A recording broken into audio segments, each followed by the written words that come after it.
महायुतीमधल्या तीनही नेत्यांमध्ये रशिया युक्रेनप्रमाणे युद्ध सुरू आहे असं संजय राऊतांनी म्हटलं। गृहमंत्री, नगरविकास मंत्री, अर्थमंत्री पदावरून सध्या युद्ध सुरू असल्याचं संजय राऊत म्हणाले।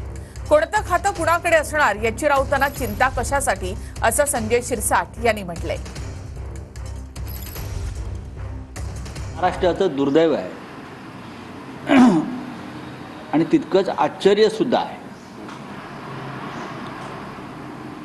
एकतर सरकार स्थापन करायला त्यांना साधारण 15 दिवस लागले, बहुमत असताना। मुख्यमंत्री कोणी व्हायचं, उपमुख्यमंत्री कोणी व्हायचं,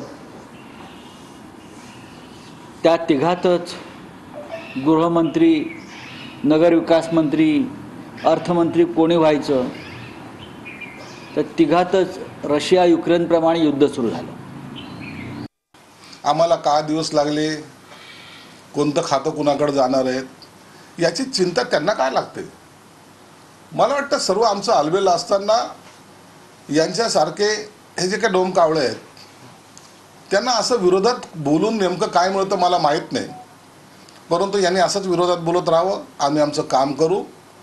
खाते वाटप असेल, शपथविधी असेल, देवेंद्र फडणवीस साहेबांनी स्वतः सांगितलं की 11 ते 12च्या दरम्यान हा शपथविधी होणार आहे आणि त्याच्यानंतर सगळे खाते वाटपसुद्धा होतील। म्हणून आता चिंता आम्हाला त्याची राहिलेली नाही।